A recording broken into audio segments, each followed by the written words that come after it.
마태복음의 저자는 누구인가? 초기 교회에 일치된 전통은 이 복음서를 마태의 저작으로 보았다.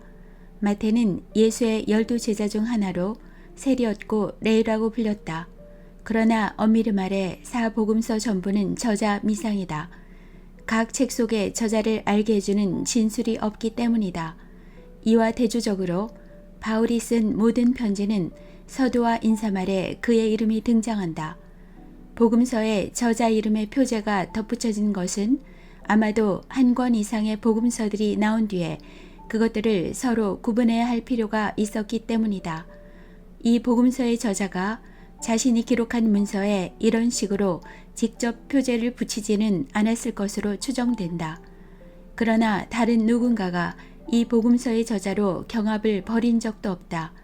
가장 오랜 증언은 파피아스라는 2세기 초의 기독교 저자에게서 찾을 수 있다. 4세기 초의 교회 사가인 에우세비오스는 파피아스의 말을 인용해 마태가 히브리어 또는 아람어로 그의 복음서를 기록했고 각자 능력껏 그 본문을 번역했다고 진술했다. 유다를 제외한 사도들이 실제로 마태가 이 복음서를 기록했다는 사실을 알고 있지 않았다면 어느 누구도 이 책을 당시에 미움을 받던 세리의 저작으로 인정하려고 하지 않았을 것이다. 우리는 오늘날 어떤 이들이 그러하듯 이 결론을 거부하고 저자를 1세기에 이름 없는 그리스도인으로 여긴다 해도 마태복음의 해석과 관련해 의미 있는 변화는 거의 생기지 않는다. 기록 시기 2세기의 기독교 작가 이레나이오스는 베드로와 바울이 로마에서 복음을 전하며 교회를 세우는 동안 마태가 그의 책을 기록했다고 선언했다. 이 진술이 정확하다면 마태복음은 주후 60년대 초에서 중엽 사이에 기록되었을 것이다. 우리가 아는 한 이 기간이 위의 두 기독교 지도자가 순교하기 전에 1세기 로마 제국의 수도에서 함께했던 시기였기 때문이다. 기록의 배경, 계기, 목적. 현존하는 일부 고대 증언에 따르면 마태는 팔레스타인에서 마태복음을 기록했거나 팔레스타인에 거주하는 유대인 신자들에게 이 기록을 보냈다. 대다수의 전통이 확인해 주는 것은 저자가 독자들이 위치한 장소나 자신이 글을 쓰는 장소를 명시하지 않고 단지 대부분이 유대인인 그리스도인들을 위해 기록했다는 사실뿐이다. 현대학자들은 흔히 지금의 시리아인 수리아의 안디옥을 기록 장소로 지목한다. 그곳에 많은 유대인과 유대인 출신의 그리스도인들이 살고 있었고 이스라엘 외부에 있는 도시로서 히브리어나 아람어로 된 기록보다 헬라어로 된 기록이 필요했을 것이기 때문이다. 현대 학자들 사이에서 점점 더 일치되는 의견은 마태복음이 주로 예수를 메시아와 주님으로 받아들인 일로 인해 회당에서 분리된 아니면 지역 회당에서 출교당한 유대인 그리스도인들에게 쓴 책이라는 점이다. 그러나 그들이 분리될 때 자신들의 유대적인 뿌리에서 완전히 멀어진 것은 아니었기 때문에 그들이 겪었던 분리의 긴장이 완전히 사라지지는 않았다. 신자들은 순전한 유대인 친지와 가족들이 예수께 경배하는 일에 합류하기를 원했다. 그러나 그리스도인이 아닌 유대인들은 자신들이 이런 배교를 묵과한다면 하나님이 이스라엘을 징벌하실 것이라고 두려워했다. 이와 같은 형제 사이의 경쟁의식이 원인이 되어 당시의 유대인들에 대한 강한 비판이 자연스럽게 등장했을 것이며 그 때문에 예수께서 많은 유대인 지도자들을 통렬하게 책망하신 일이 강조되었을 것이다. 주요한 유대인 지도자들과 갈등하는 상황에서 유대인과 이방인이 함께하는 다민족 교회로 전환되는 일은 더 빨라졌을 것이다. 이렇게 볼 때 마태복음의 중심적인 목적은 유대인이 선택된 하나님의 백성의 일원으로 계속 나아가기 위한 참된 길이 바로 예수를 따르는 것임을 제시하는 일이다. 그러나 저자 마태는 그 밖에도 분명 몇 가지 목적을 지니고 있었다. 5곳에서 예수의 가르침을 집중적으로 다루는 것이 마태복음의 독특한 특징인데 특히 이 가르침의 상당 부분이 윤리적인 문제와 관련된다는 점에서 이 본문들이 유리문답의 의도로 기록되었다는 사실이 암시된다. 이에 더하여 제자도도 주요한 주제다.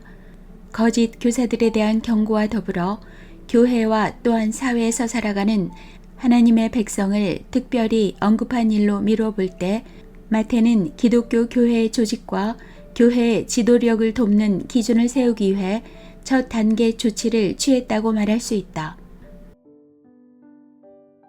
장르 일부 다른 의견이 있기는 해도 마태복음은 문학 장르에서 당시의 어떤 저작보다 마가복음과 비슷하다. 마가복음은 당시에 알려진 다른 장르보다 더욱 신학적 전기에 가깝게 읽힌다. 고대의 모든 역사가가 그렇듯이 저자들이 복음서를 저술한 주된 목적은 현대의 꼼꼼한 역사가처럼 나사렛 예수라는 인물에 대한 세세한 사건을 연대기적으로 제시하는 일이 아니었다. 고대의 전기 작가들은 모범적인 사건들을 선별해서 기록했다.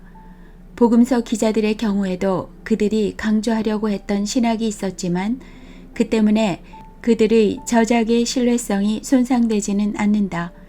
어떤 세상이든 그 본질 자체를 설득하려면 사실의 뒷받침이 필요하다. 그리스도인들이 전반적으로 그러했듯이 마태는 유일신을 믿는 유대인들에게 예수께서 하나님과 동등하시다는 사실을 설득하려고 힘겹게 투쟁했다. 따라서 그 사상에 기초를 세운 역사에 대해 무모한 태도를 취해서 추가적인 문제를 일으킬 이유가 없었을 것이다. 동시에 이 책은 복음 곧 복된 소식을 담은 기록이다.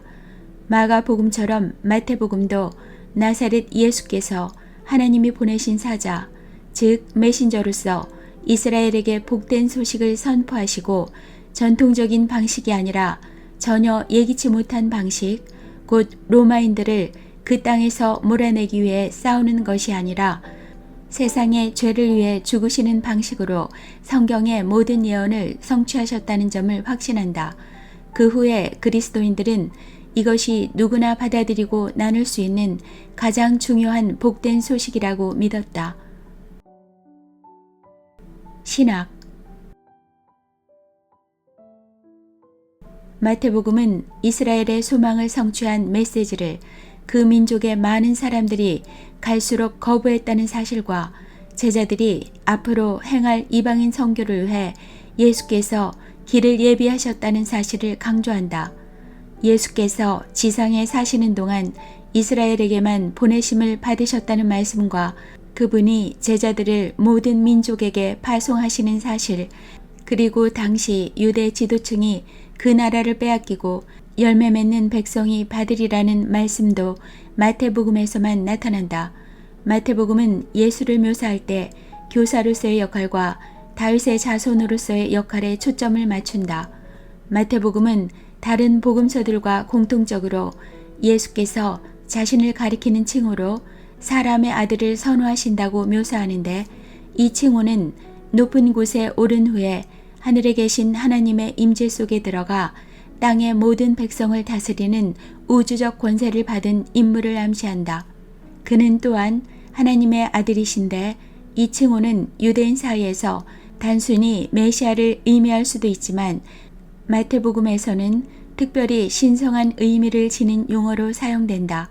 마태복음에 나오는 예수의 칭호 가운데 가장 의미 깊은 것은 주이며 이것은 예수를 스승이자 하나님으로 칭하는 용어다.